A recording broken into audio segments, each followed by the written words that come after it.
Alan Miller, universal health shares are down around 6% so far year to date, but that's not necessarily a bad thing because at your last earnings call, you said you're buying back a whole lot more stock, right? Yes, we're buying back more stock, but our investments have been really good. We opened a hospital in California a couple years ago, Temecula, and it's way ahead of projection. And now we have another one that's going to be opening in Las Vegas towards the end of this year. In Henderson, we're very excited about it. So we're just buying some stock, but we're investing in facilities. We bought a company called Foundations in drug addiction. So we're not just buying stock. Well, another thing that came up on the call is the fact that you're having a harder time staffing these hospitals, whether it be doctors or nurses. So how is this affecting you?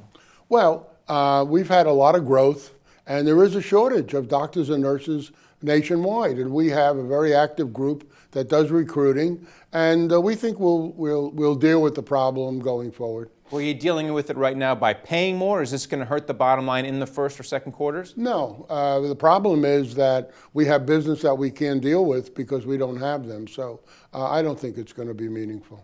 All right, so why don't you talk a little bit more about your M&A plan? You talked about some of the hospitals you're buying. Where are you buying hospitals? Which parts of the country? And which types? You said you're getting more into the drug addiction. You're very big in behavioral. Tell me where you're going to be. And we have, as I mentioned, we just built a hospital a couple of years ago, big investment in California, acute care, and we are building one in Henderson, acute care. So we are, I would say, building in every area, mental health, acute care, and we're in the UK.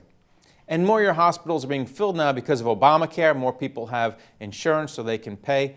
Are they getting paid quick enough, though? Is the turnaround quick enough for you? Well, this is basically from insurance companies. What Obamacare has done is created exchanges. So we get paid from insurance companies. We get paid normal, regular time. It's fine. And the good thing about Obamacare is that somewhere between 12 and 20 million people have coverage, which they did not have before. So that's very meaningful. And since we're on the topic of politics, Clinton and Trump seem to be heading towards a one-on-one contest. Which is better for your hospital business? Well, the nice thing about our business is that the demographics are in our favor. The economy is growing. More people are employed, and we're in fast-growing areas. And so people are getting older. It's inexorable. So all of that is very good for the industry. We have to treat these people. So no matter which party is in, hospitals are very essential. And we're in the hospital business. And if Obamacare is repealed under President Trump, how would that affect you? Because right now we're seeing these volumes. Right. I don't think it can be repealed. I think there are certain areas that can be moderated and changed.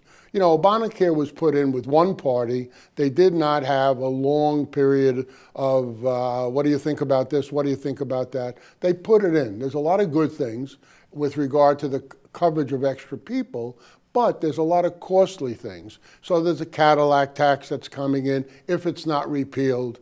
You know, things like that, which I think can be fixed.